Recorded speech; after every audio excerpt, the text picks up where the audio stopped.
As many of you know, over the past couple of weeks, we lost a member, Bill Pitsley, who passed away, longtime supporter, a member of our family here. And so I would like to ask for a moment of silence for Bill and Ginny and the family.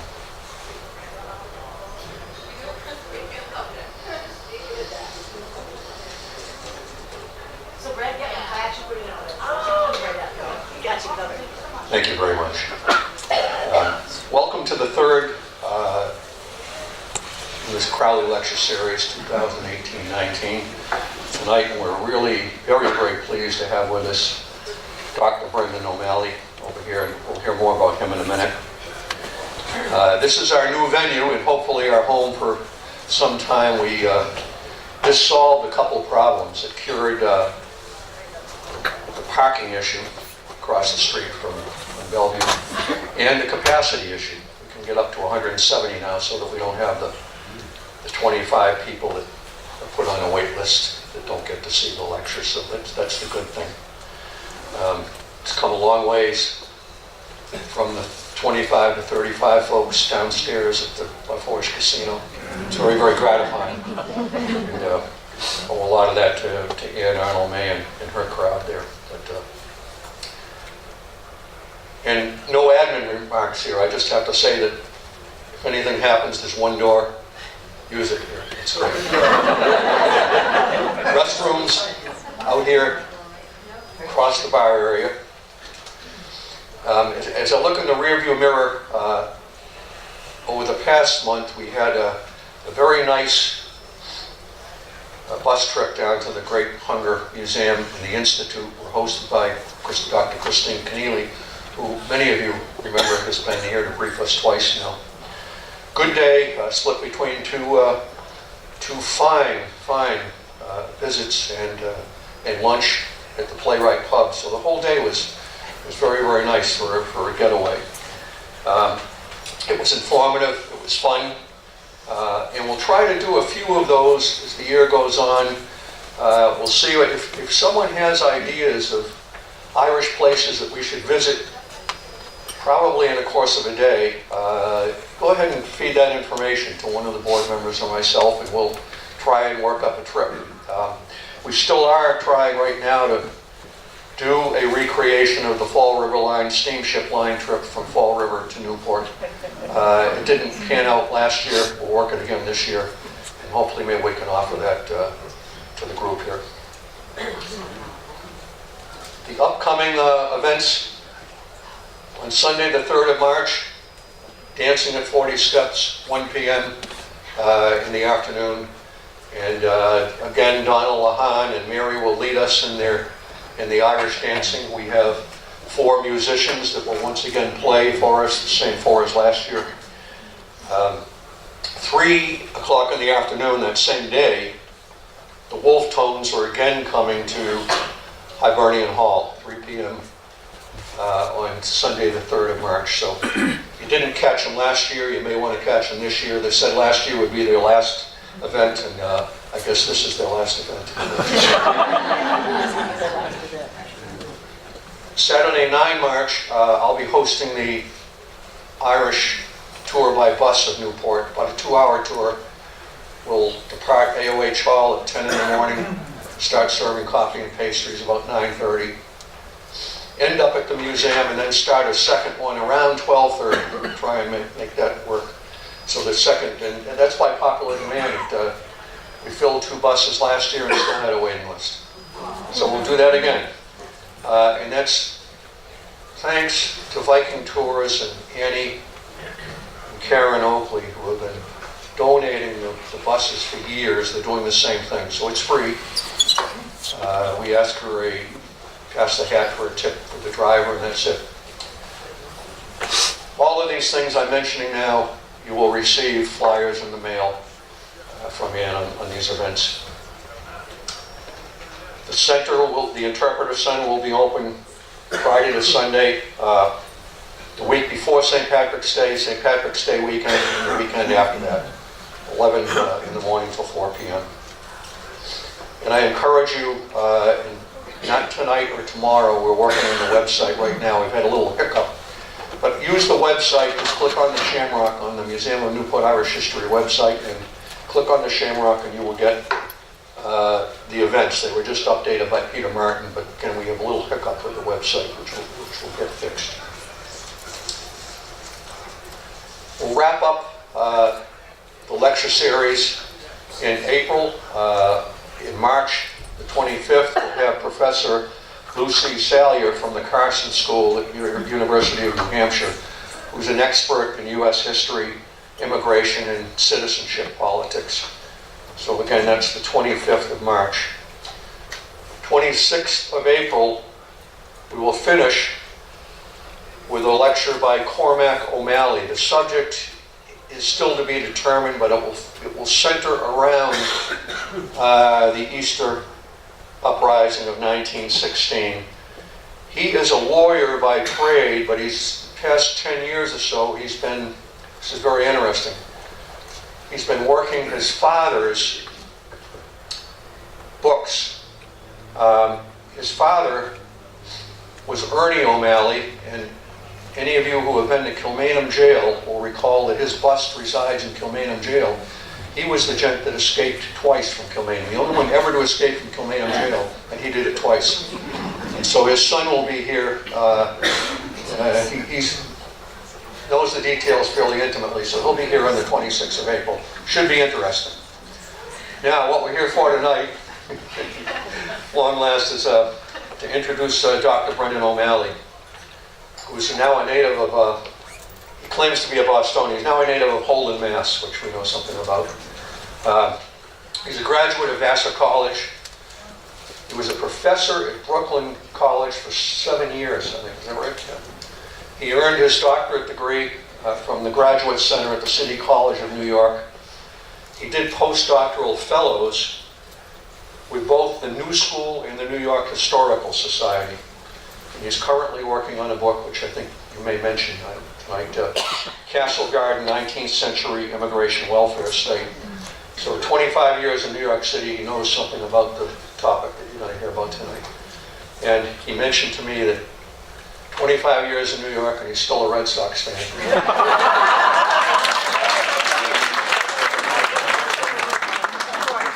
He looks like he could be a bat boy. Brendan O'Malley.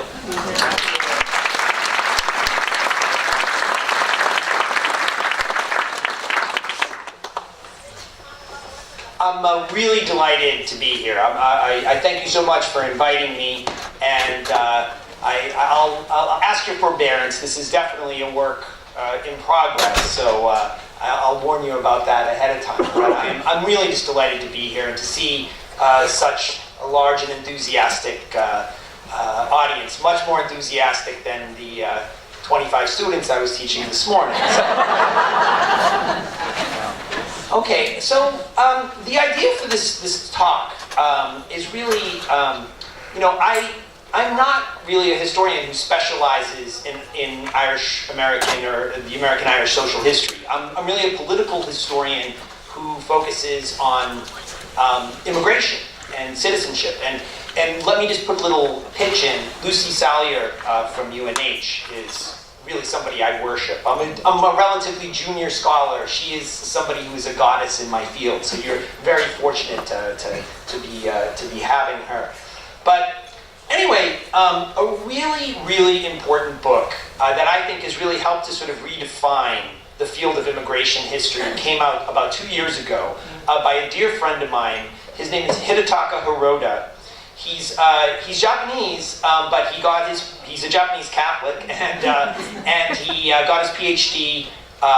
in history from Boston College just a couple of years ago. And really, everyone has to read this book because I think it really redefines how people in my field think about immigration history, and we're really moving toward, from generations and generations of social history, which has been done beautifully by authors like Kirby Miller and so forth. We're moving toward analyzing how the state received people, right? But my idea for this presentation, after reading Hidetaka's book, I think it's brilliant. It's amazingly researched, but he gets one thing wrong. He did his initial research for this book and really focused on the antebellum period in Massachusetts. And I don't know, but are you aware before, like during the famine and even before the famine, how the Irish were received in Massachusetts? Does anybody have an idea? It was a virulently nativist place. And the famine migration was a shock to the system to them because they were literally flooded. Also, Boston was the elites in Boston were much more purely Anglo-Saxon Protestant, right? So the reception that the Irish had was really harsh. But New York is different. But Hide's book, as brilliant as it is, he kind of has that Massachusetts frame of analysis on, and then sort of moves it onto New York, and that just doesn't quite make sense to me. But just to give you a little bit of an update on some of the big developments in the field of immigration history. 20, 30 years ago, most immigration historians and most of us, even a lot of American history textbooks today say that, really before 1882, it was an open door. Anybody could come in, right? That's just not right. Because there was actually substantial regulation on the state and local level. And before that, historians just made the error of only paying attention to what's going on in the federal level. And in 1882, Congress passes two big acts.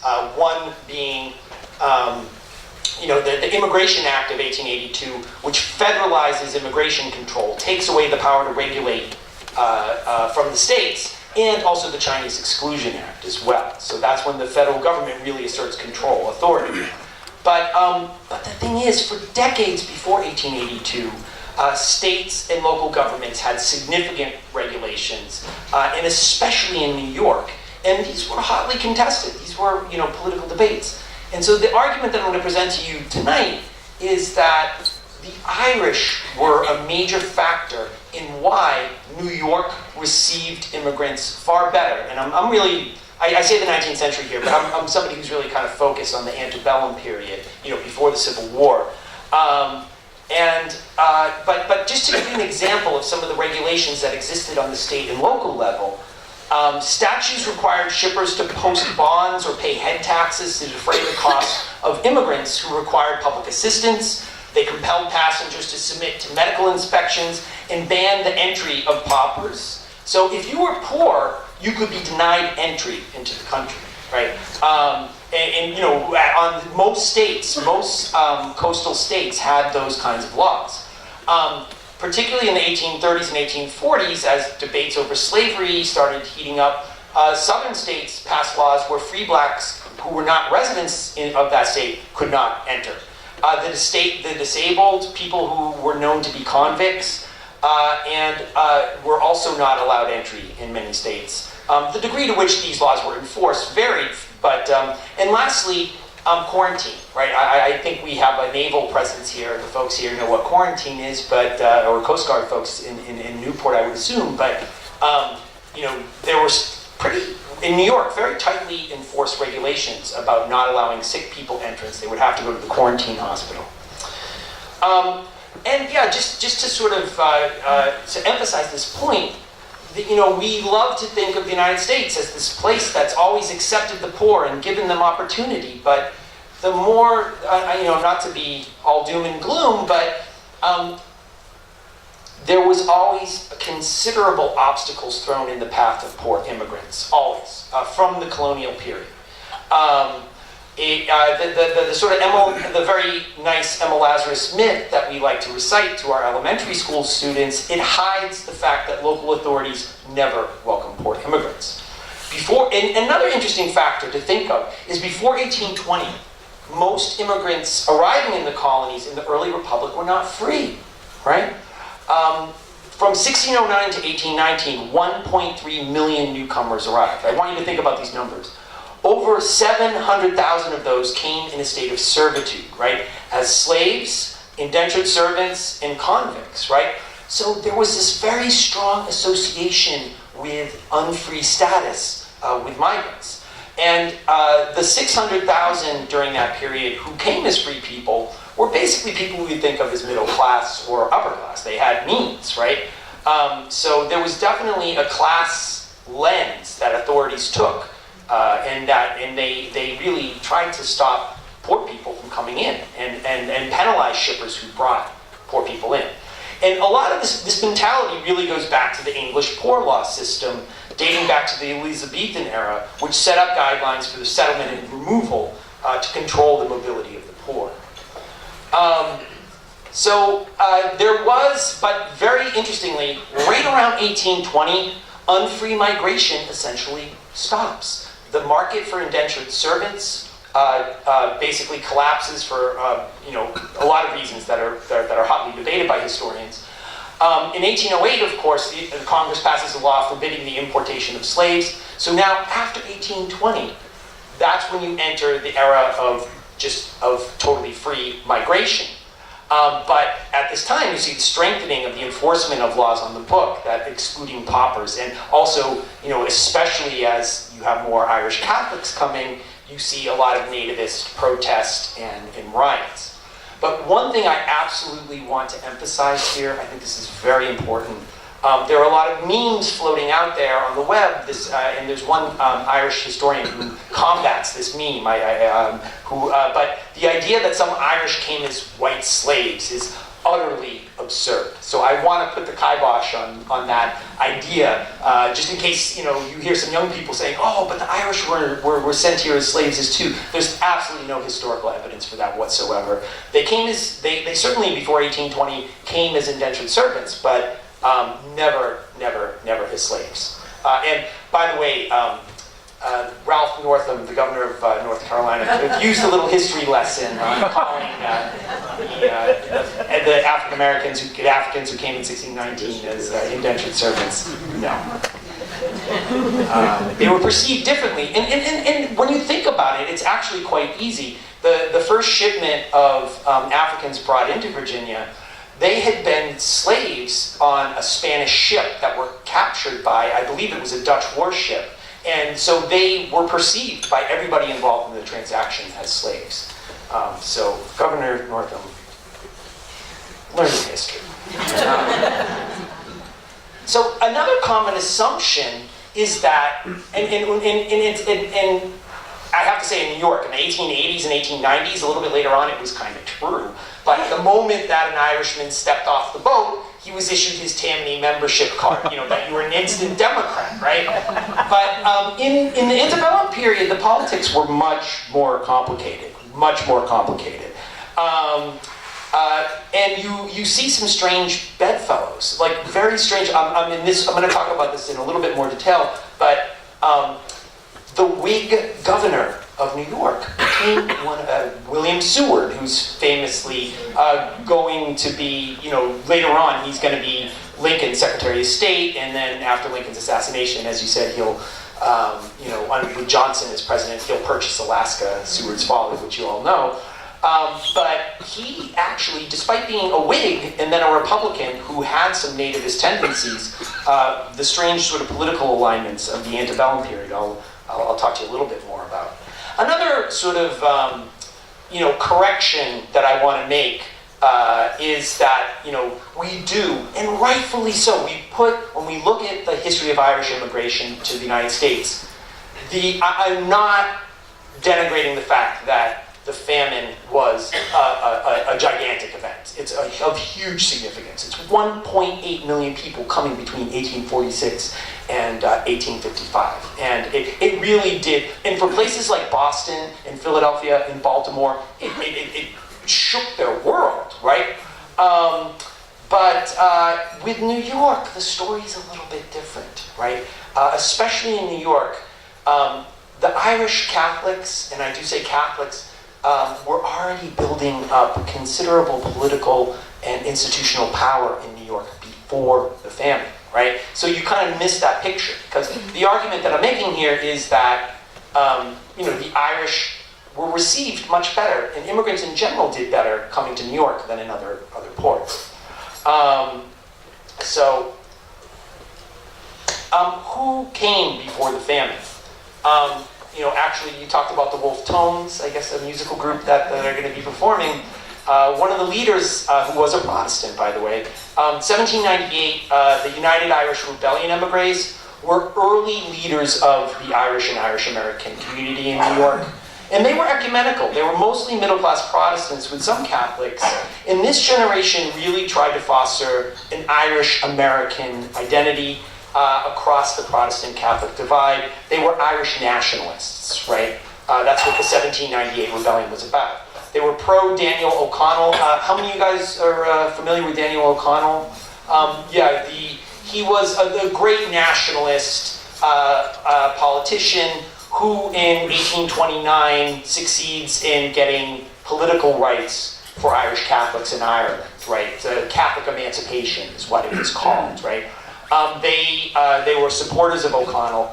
O'Connell, though, interesting, he dies, I think, in the 1850s, but he's not a real model for what happens because he's anti-slavery, right? Which is something that the Irish in New York did, for the most part, did not embrace. But we'll get into it. They had an ecumenical, newspaper, the Shamrock, the first Irish-American newspaper in the city, and they really saw themselves as facilitators, right? They wanted to be the people who were the bridge between the new wave that I'm going to talk about in a second of Irish, rather poor Irish Catholics coming, and the city's Protestant elite. So post-1820, that's the first Catholic wave of immigration, of Irish Catholic immigration into the city. And after the end of the Napoleonic Wars, it's interesting, immigration was starting to pick up after the war with Britain was over. 1783, the treaties were signed, and immigration was starting to pick up. But then, of course, everything goes to hell in Europe with the Napoleonic Wars. So transatlantic immigration is basically shut down until the Napoleonic War, the War of 1812 with Britain, is over in 1850. But then in the 1820s, that's when you start to see the first major wave of Irish Catholics coming to the United States.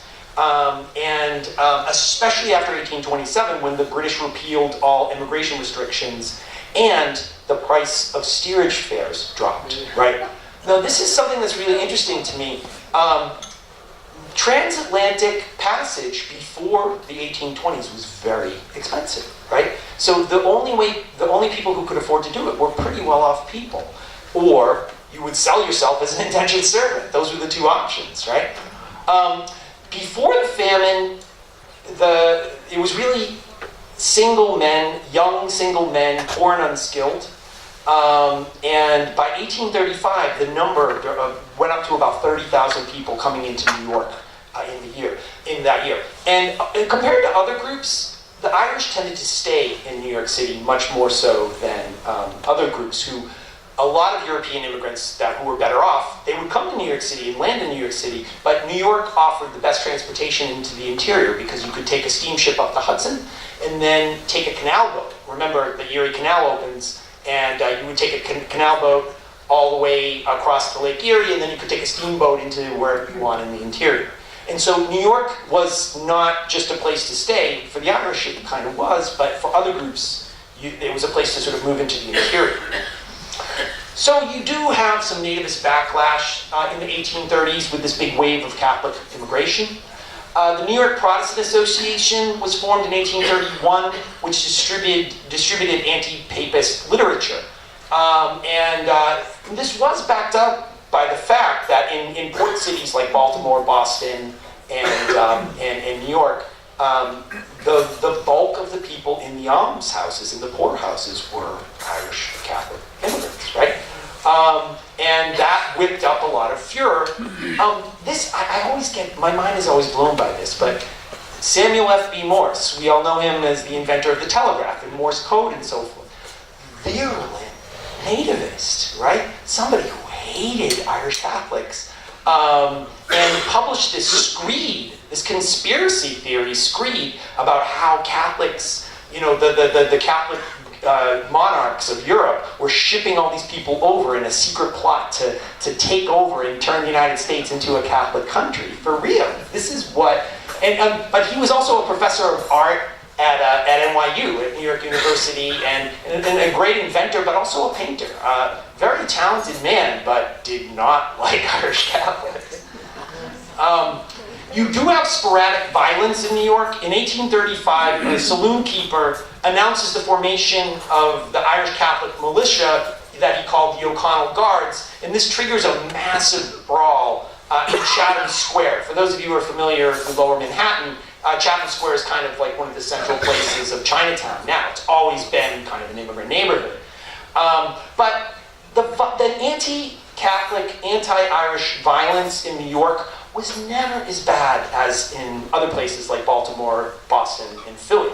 And the reasons, I'll get to that. Also, if you want to get, if you're teaching students about 19th century history, you want to give them something really lurid that will get their attention. We want to talk about nativism, right? The 1836 book have you guys heard of the Harper and Row or Harper Collins, right? The Harper name, this is how they actually made a lot of money, was selling this book, The Awful Disclosures of Maria Monk, who was, supposedly this woman in a book that I read about this case. Whether or not she was actually a nun in Quebec, as she claimed, it's more likely she was a prostitute. But Maria Monk, she, told this crazy story about being impregnated by priests and just these horrible things. And this book, though, really whipped up a lot of anti-Catholic feeling but just to explain, why do you think, I'm going to be the professor here for a second, why do you think that Catholicism bugged these Protestants so much, right? And as I told some folks over here, I myself, my mother, as my dad told me, your mother's a goddamn Protestant going to hell. But why did, but he married her, right?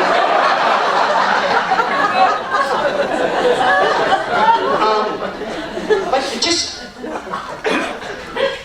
there's something that I think is really important here, like why the nativists the Protestant nativists were so riled up, is it's funny because they made the same kind of arguments that they made against Al Smith in 1928 and John Fitzgerald Kennedy in 1960. That somehow, Catholics are taking orders from the Pope. They're subservient. They can't make up their own minds. They follow hierarchy, which isn't compatible, right? Isn't compatible with Protestant American virtue, where we're completely politically independent, right? There's this fixation on being a completely independent mind as being an important criterion for citizenship, right?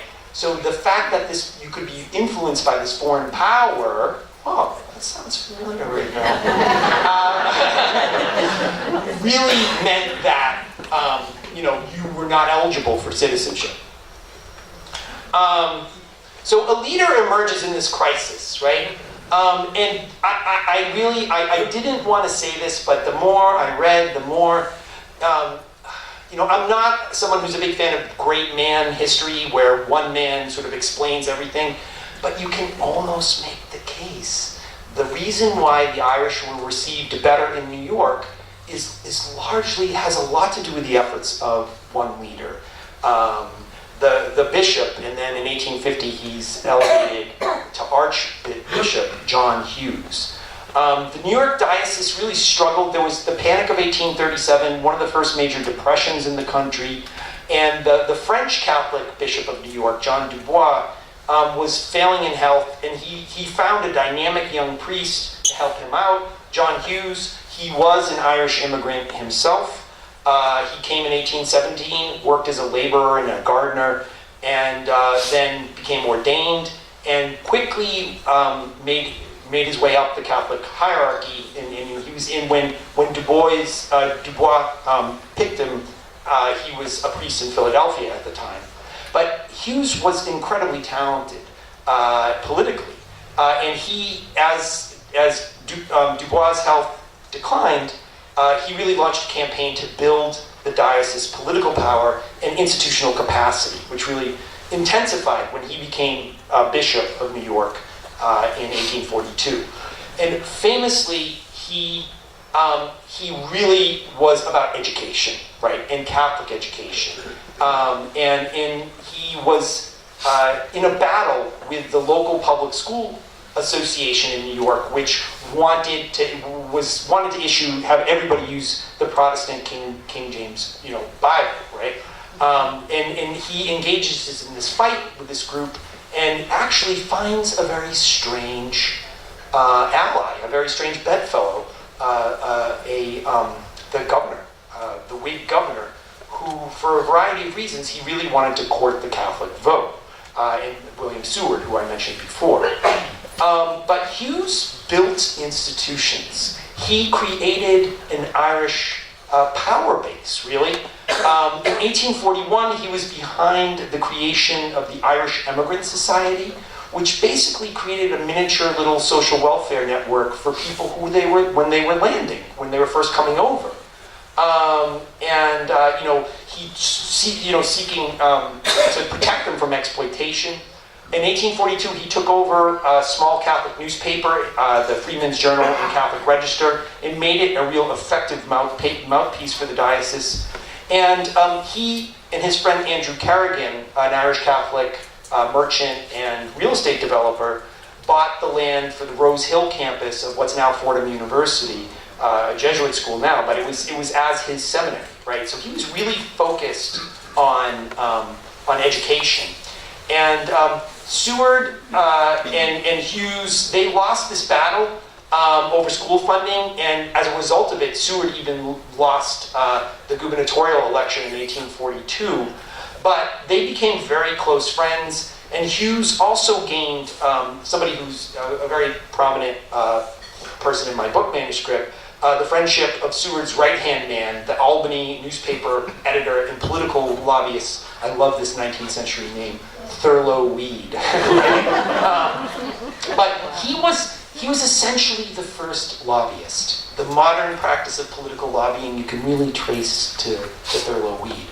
So in 1842, Tammany politicians were kind of hemming and hawing. By the way, Tammany was not all Irish yet, right? It was actually a lot of native-born working-class people who dominated the politics of Tammany. Tammany was kind of on the public school, secular, or getting funding for Catholic school fight. So Hughes, after taking advice from Weed, assembled what he called a Carroll Hall ticket, and a slate of candidates for the state legislature to demonstrate how Irish Catholics could serve as the swing vote in the city. And of course, he was castigated in the Protestant press for doing this. That it's just unseemly that that a prelate would get involved in politics so thoroughly. But here's the young Seward is the painting on the left, on your left. Hughes in the middle, and there's Thurlow Weed a little bit later on. But these three characters built this political base that really was pro-immigration in New York, that really made the whole situation in New York so much more amenable for Irish Catholics. So, and part of it too, the fares to New York were a little bit higher, so the people who were coming to New York tended to have more means. But Hughes, his growing political influence, after the controversial Carroll Hall slate, Hughes continued to cultivate a cadre of young conservative Irish Catholic Democratic politicians. In 1844, New York had its one nativist mayor.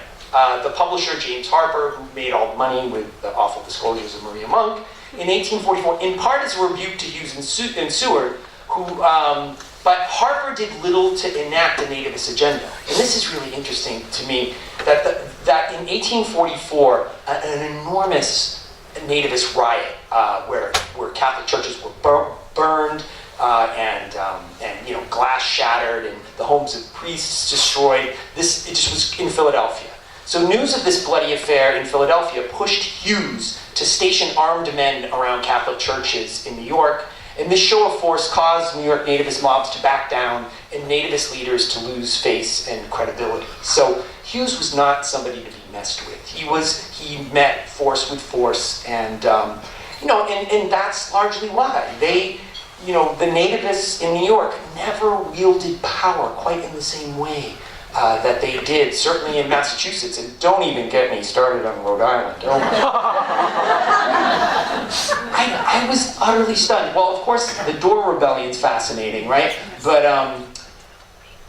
naturalized citizens didn't get the vote until the 1880s in Rhode Island. Wow, it's crazy. All right. So Seward, his sympathy toward the Irish, as a young lawyer, Seward served as a land agent in Western New York and saw firsthand how Irish immigrants' labor in building the canal system and other endeavors was a key ingredient in the Empire State's enormous prosperity. I like to remind people that places like Schenectady and Albany and Syracuse, places that we see as these post-industrial kind of, places that have fallen on tough times. If you look at the architecture, though, you can see Poughkeepsie. You can see that the Hudson Valley and the Canal Corridor were places of enormous wealth and prosperity in the 1850s and 1860s. You go to Hudson, New York. You go to these places. The architecture is gorgeous, right? And Seward saw the Irish contributions there when he was this land agent out in developing Western New York. And Seward's moderating influence. He was later elected as U.S. Senator in 1848 and served 2 terms before becoming Lincoln's Secretary of the State. And the power that he wielded over the Whig and then Republican Party always was a moderating influence toward immigrants. So, even in the banner years of the 1850s, when the American Party, the Know-Nothing Party, right, really dominated places like Massachusetts and Rhode Island, and in New York, they won some seats, but they never really were able to grasp power in a way that they were in Massachusetts. And that's to go back to my friend Hidetaka, who wrote his book. It's in the 1850s that the Massachusetts state government really imposed these savage policies of deportation and of horrible treatment for particularly Irish who had fallen into poverty. So I'm not going to get in too deep in the weeds here, but I just wanted to let you know that this idea that there were significant immigration regulations in place, and that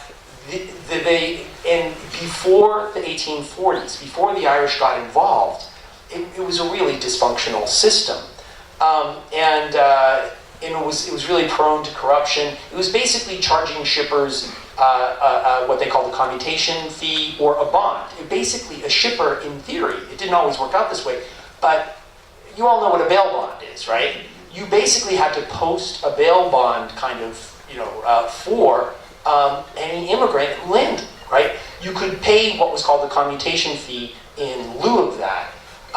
And there was also a fee that the state collected to maintain the quarantine hospital, right? And these fees were absconded with quite a bit, and it wasn't an effective system of providing social welfare. There was an embezzlement in 1842. There was a scandal that demonstrated that people were taking advantage of these loopholes in the law in a very savage way. And another really interesting thing, this narrative, why you don't have quite as much of an anti-immigrant sentiment, is because there was a counter narrative in New York that a lot of immigrants came here, but there was a class of professional criminals known as immigrant runners. And here's a picture. This is what these guys look like. I actually think a lot of the costumes in that movie, Gangs of New York, you can kind of see this in here. But they were really almost a quasi-professional, gangs that would hang out on the wharves when the ship would land. And they would run all of these scams. They had every scam in the book to defraud people of their money. Because, as I said, even during the famine, most of the people, I would describe them coming into New York, were people who could afford a little bit higher fare to get into the interior. But anyway, so the runners were this idea that there was a counter narrative to this idea that immigrants could,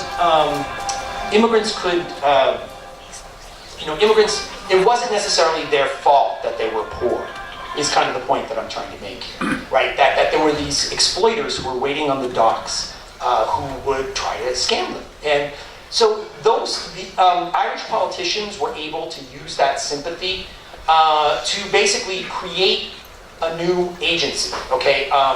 John Devlin, who was a confidant of John Hughes, elected to the state assembly, proposed a bill to create a welfare agency for immigrants. So there have been private immigrant aid societies, like the Irish Immigrant Society, but this would actually be a government agency. And the Irish politicians wanted really to keep it close to home. They were all in favor of home rule, and that language of home rule was something that they wanted to keep it as an agency of the city government. What they ultimately got, however, well, a couple things happened. Devlin was able to get the charter for what would later become Fordham University really quickly, but his bill stalled until in the winter of 1846, 1847, you get the first waves of famine migrants. And there were people roaming. You read the diaries of New Yorkers at the time, rich New Yorkers like Philip Hone or George Templeton Strong, and they described the masses of wandering poor Irish on the streets. And so there really was this urgency to create a new system. And the merchant elites were sympathetic. And it wasn't all out of just the pure goodness of their hearts. Who was making all the money on bringing the immigrants over here? In whose ships were they coming, right? So the merchant elite in New York were invested in bettering the situation because they didn't want to be tainted by all this terrible situation. So there's a big meeting at the Broadway Tabernacle, a big hall in Lower Broadway, and that rallied behind Devlin's bill. But the Irish, as I said, they wanted to make it a municipal agency. But they ultimately, the bill that gets passed on May 5th, 1847, that creates the State Board of the Commissioners of Immigration, is really, it's a state board, right? Not a municipal board, because they had to compromise. Talk about debates over the wall and everything right now. There was actual compromise being done then, because upstate and western New Yorkers, they had poor immigrants in their almshouses too. So they wanted the fees that this new agency would collect from the shippers, they wanted a slice of that as well to support the people upstate. So that's why you have the first statewide welfare agency of actually any kind, right? So this is a real, in terms, I'm a political historian, I sort of geek out on the history of government and everything, but this may be boring you guys to tears, but this is the first time we have a state welfare agency. I think that's really a fascinating moment, so I would just acknowledge that. Yeah, it's the first government agency for immigrant welfare, and Hughes's fingerprints were all over it. One of his main guys, Andrew Carrigan, the real estate developer, gets appointed as commissioner, and the Irish always have a seat at the table on the immigration board because the president of the Irish Immigrant Society is an ex officio member, even into the 1880s, when the Irish are not coming in quite the same numbers as they used to. And to me, the thing that's near and dear to my heart is in 1855, Hughes, Seward, and Weed were once again behind. In 1855, there was this beautiful old theater that had been in a War of 1812 fort in Battery Park, and they called it Castle Garden. Now it's actually known as Castle Clinton, right? It had been an outdoor. How am I doing on time? Do I have a? You're good. I'm good. Okay. All right. I'm wrapping it up. But I can talk about Castle Garden. But they secured this fort, the lease on this fort. It had been a theater. And in the 1840s, two theater proprietors got the lease from the city, and they put a roof on it. Let me see. Yeah, but I don't have a. But they put a roof on it, and they turned it into a theater. And it was one of the few places you could actually go to the theater during the summer because the great ventilation coming in off the harbor. And George Templeton Strong said, he described seeing the Italian opera there and how lovely it is. Jenny Lind makes her premiere there, the Swedish Nightingale. But in 1855, the State Board of the Commissioners of Immigration get the lease. And there's some shenanigans in there, and weed is behind them. And the State Board of Immigration finally secures a secure landing place for people to keep the newcomers as they were landing out of the reach of the immigrant runners, right? So this is the Castle Garden Immigrant Depot, which opens its doors in 1855. And it's funny, we all have heard of Ellis Island, right? But this was the precursor to Ellis Island. And it really was an idea to have this protected depot really came from Devlin and Hughes back in the 1840s, right? This wasn't an Irish idea, Irish-American idea, I should say, because Devlin was an Irish-American. His parents were born in Ireland, but he was, to protect them from exploitation. And the Castle Garden Immigrant Depot was open from 1855 to 1890. And it was an object of fascination. In its own time, it was just as famous as Ellis Island. And, Harper's Weekly, for instance, would send artists in there to sketch. This is from 1865, so this is probably mostly German, some Irish in there. That's what the interior looked like in 1871. This is the guy who was the president of the Board of the Commissioners of Immigration. By the way, I know from his letters that he suffered from gout. You could kind of tell. And also, his best friend was a wine merchant. So,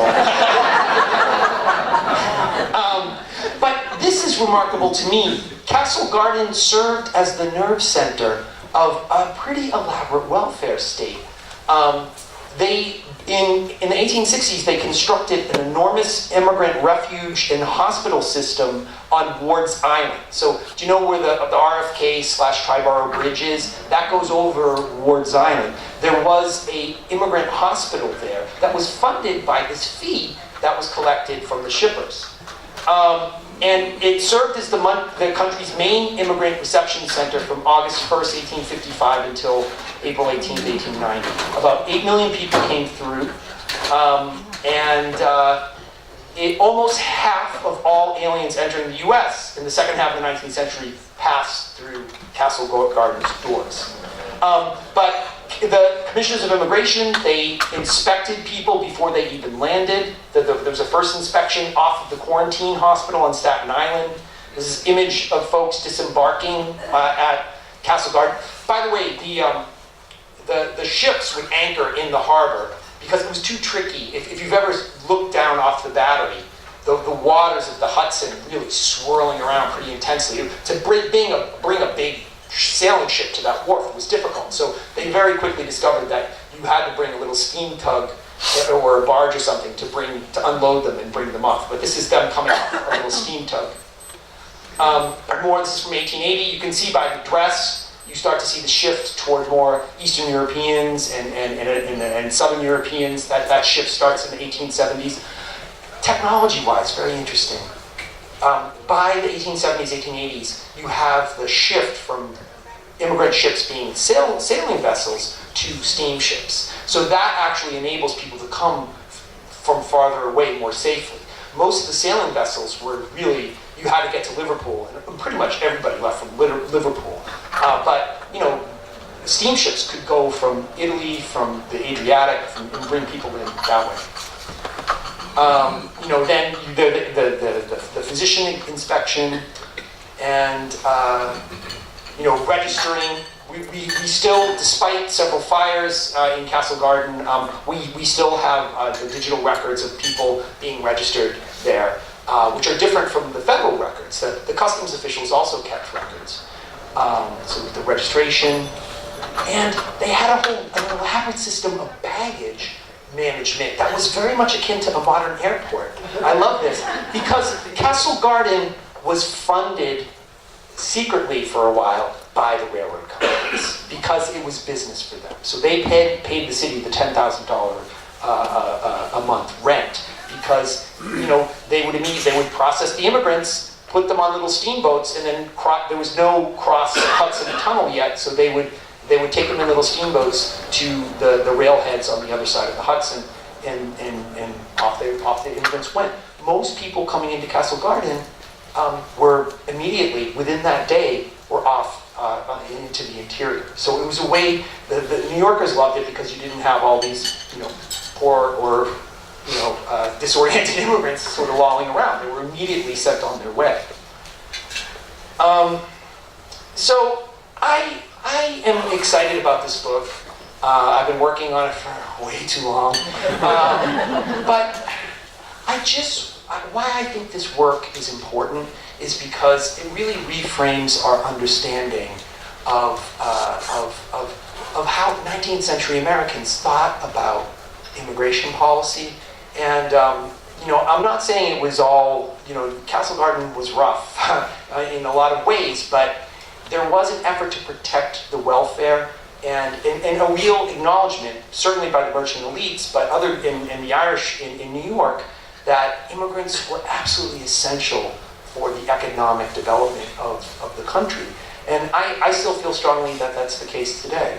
But I think the history of Castle Garden and the history of the Irish contribution in creating this, I don't think it's unfair to call it an immigrant welfare state in 19th century New York, helps us to just, not think about immigration strictly in terms of restriction and keeping people out and excluding them. There's a more rational way. And this is the thing. We think we're always making progress, but I actually think 19th century New Yorkers actually were more sensible about immigration than, and certainly in their rhetoric and the way that they talked about it, than they are today. So thank you so much for listening.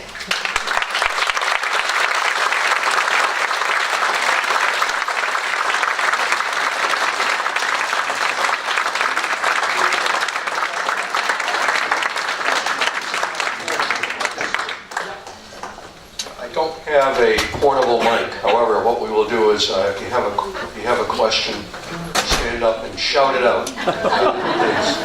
Or I can repeat it.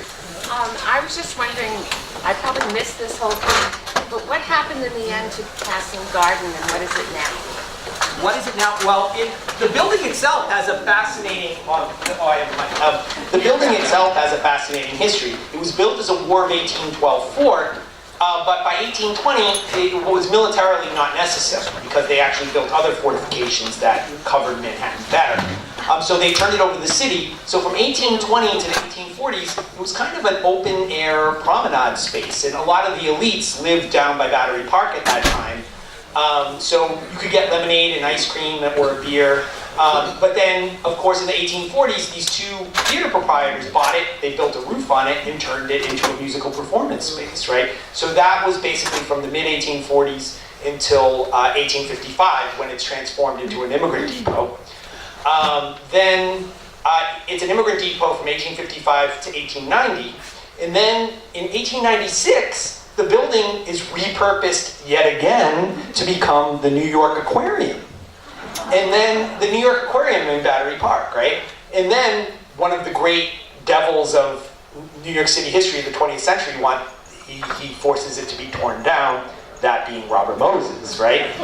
So Robert Moses wanted to build a big bridge that would land in Battery Park and then put a highway right up the center of Manhattan, right? Old Jane Jacobs, was fighting him on that one.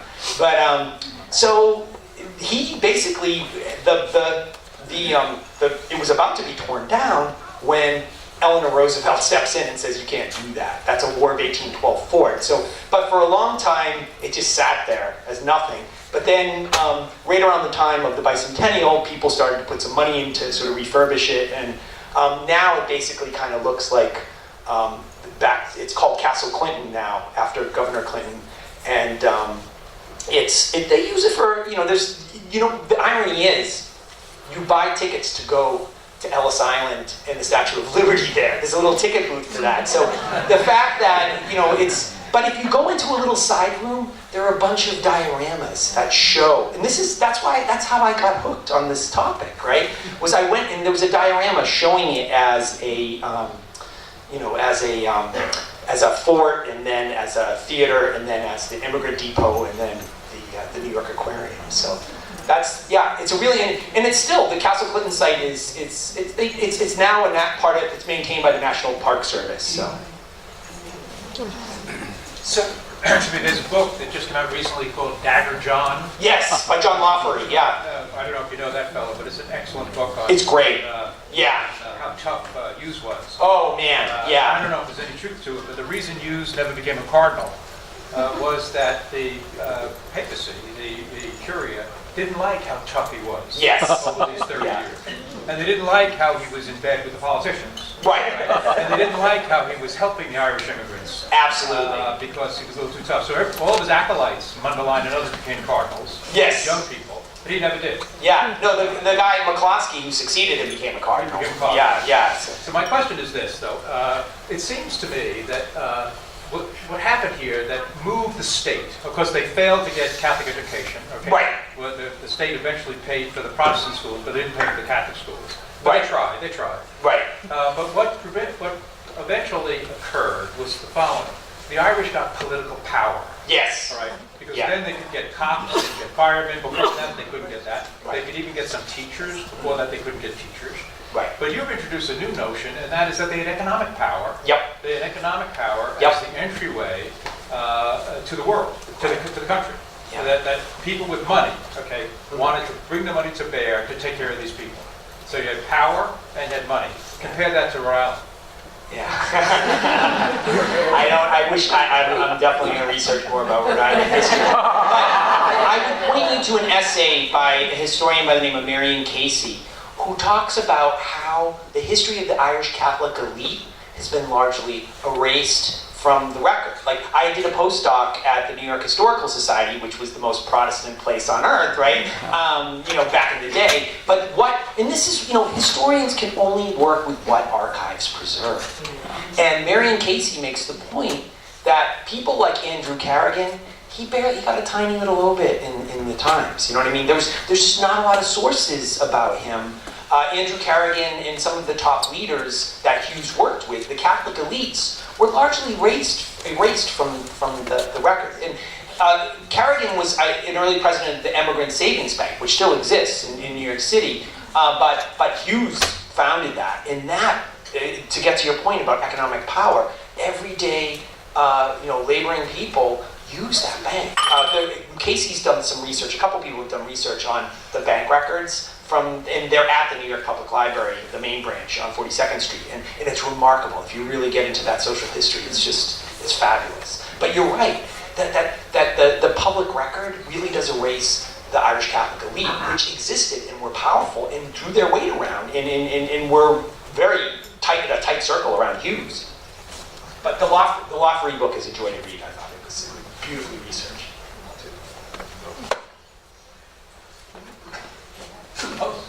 Sir, you talked about the franchise. How did Irish immigrants get the vote? Oh boy. Sorry, it's a great question, but what's remarkable to me is that there was no national system of naturalization records until I think it's 1903 that they passed that law. So any court of record could naturalize people. So certainly during the Tweed era, I kind of skipped over the Tweed era, there were all sorts of shenanigans about, not people just being naturalized so they could vote in that election, even though they've only been in the country for 2 weeks and not the 5-year period that they're supposed to. But that's one of the things that the political machines like Tammany did, was they navigated that process. They had a judge they could pay off who would sign off on the naturalization. And I've looked at the naturalization records, and you needed an eyewitness. So, here's $10 for Charlie, here's $10 for you, well, I'll sign off as eyewitness, yeah. And you could almost kind of tell from the records that that's what they were doing. It's the Rhode Island. Yeah, the Rhode Island. Sir. Is there any connection between Archbishop Hughes and the St. Patrick's Day parade that was used as a sign that the Irish had arrived? The St. Patrick's Day parade actually predates Hughes. I wish I knew that history a little bit better, but I think it goes back to like the 1780s that there was a march in New York City. I think it is the oldest one. I can't remember if I'm sorry, I don't have this on the top. Like I said, I'm really not a specialist on Irish American history, but despite being O'Malley, but it's interesting. I know that one nationalist group in the 1820s and 1830s actually did an Irish parade on July 4th. Which is interesting. But I think that was the ecumenical crowd, the people who didn't want, because obviously the St. Patrick's Day is a Catholic celebration. So, and I really didn't get into that, but I just wanted to let you know that the Irish, why I kind of called it the Tammany myth, that everybody's Tammanyite if you're Irish, is just not true, because the Irish community was politically very divided and also religiously divided. There were quite a few Irish Protestants who came as well, and not all Irish Protestants, some Irish Protestants bought into a sense of Irish nationalism, but then you also have the extreme Ulster Orangemen people, and there were riots in 1870 and 1871 that were 1871 was one of the things that brought the whole Tweed ring down, because he couldn't control that. They were divided religiously and politically too. The people around Hughes were what I would call hard-shell Democrats. They were pretty pro-slavery, pretty pro-Southern, and they were not necessarily Tammanyeites, right? And a lot of the former hardshell people were the people who came back after the whole Tweed ring collapsed and took over, and because they were clean, you know what I mean? They had kept their noses clean, unlike the whole Tweed ring. But the Tweed ring was devastating for the commissioners of immigration in Castle Garden as well, because Tweed and his guys took it over in 1870, and they created just patronage positions, and it became, and it disgraced, the agency had been thought of, all the Irish could actually come together and agree that the commissioners of immigration were a good thing, but then Tweed and his ring besmirched it from 1870 to 1873, really just appointing these terrible political hacks who didn't know what they were doing, and just doling out, patronage. But anyway, thank you. Sir. Brendan, can you tell how the Irish took over Tammany from Tweed, the nativists and the start? Yeah. That was a complete turnabout, wasn't it? Yeah, no, it's Tyler Anbinder wrote a good article about this. He's a historian at, I think he's at George Washington. And his book on immigrant New York is fabulous. It's a really, City of Dreams it's called. But Tyler Anbinder wrote an article saying that Tweed actually started Tweed was not Irish. He was, he was a Scot, and he was a nativist, you know what I mean, in the 1840s. But, it's funny, I actually think that some of the working class nativists and Irish immigrants started to see eye to eye with the 1849 Astor Place riot. Like, we both kind of hate the English, right? So, and we hate we kind of hate the Protestant elites that rule the city and were beholden to Macready and stuff like that. So, anyway, and then in the draft riots, right? The Irish are largely blamed for the draft riots in 1863, but there are a lot of working class natives as well. So, and a really interesting Irish immigrant who was on top of these radical working man politics was this guy Mike Walsh, who published I love reading this newspaper from the 1840s. It's called The Subterranean, and but he was somebody who was was looking and strategizing to be like, have the Locofoco radical Irish working men sort of ease their way into Tammany. And in Tammany, it's so hard to really characterize what was going on, because the Irish elites kind of kept their distance from it. But really, after the Tweed, I would say the Irish totally take it over with John Kelly, who assumes power in 1873 after the Tweed collapse. Yeah, so the Tweed collapse kind of left an opportunity open for the Irish to totally roll in. So they were already in Tammany and in the rank and file, but they really took over the leadership after the Tweed ring collapses. Does that make sense? Yeah. Was that the guy called Silent John? That Kelly, no, that was Murphy. Silent Charlie Murphy. He takes over in 1901. Yeah. Okay. Sir. In your research, did you run into the influence of the volunteer fire companies in They were basically Irish, Um, and their influences. Well, there were nativist ones too. Yeah, yeah, but they were basically brawling outfits. You know what I mean? They had the degree to which they actually put out fires is always interesting. And not only that, they had these old steam engines, right, that had a nasty habit of exploding and killing people. So, there was actually a terrible event I can't remember when it was exactly. I think it may have been during the Civil War. But a fire engine came down the street just as a theater was letting out on the Bowery and exploded and killed like 30 people. But but you're right. In the 1830s and 1840s, that was a way for a working class person to get their intro into politics was through these volunteer fire brigades. It's insane that New York City, a city of like 500,000 people by 1850, right, had volunteer fire brigades. It's kind of nuts. But you don't really have a professional fire department until you introduce the state fire district and also the state level, the famous police riot in 1857, the municipal versus the metropolitan police. And the Irish generally did not like Albany intervening in the city affairs. And that's why Devlin, who proposes the Commissioners of Immigration, he really envisioned it as a municipal agency, not a state agency. And you still see that dynamic today when the fights between de Blasio and Cuomo, right? God, they hate each other's guts, right?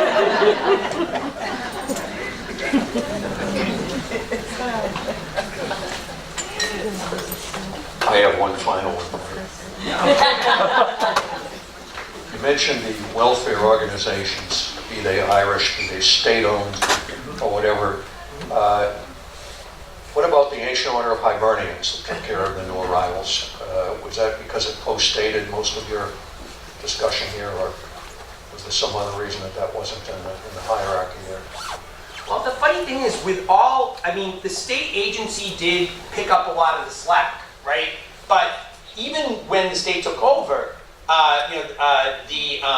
these ethnic mutual aid groups persisted. Like, for instance, with the Eastern European Jews, the Landmannschafts, right, which you can still see signs of that if you walk around the Lower East Side in Manhattan. So the Ancient Order of the Hibernians, all of these groups, it's funny, some of them were active welfare agencies. The German Society was, particularly after Astor died and left all the money, they became like a really professional organization.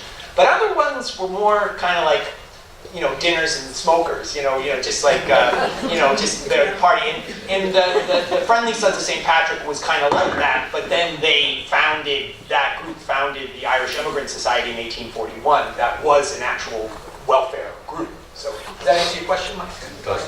Okay, good. Makes us want to go to Newbury College, doesn't it? Yeah, thank you so much, Byron.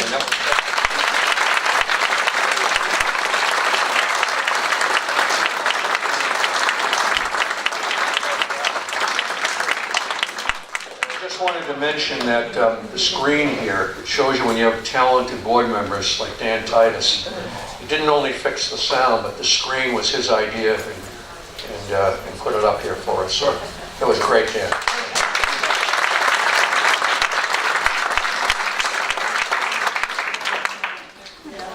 Enjoy the hors d'oeuvres, please.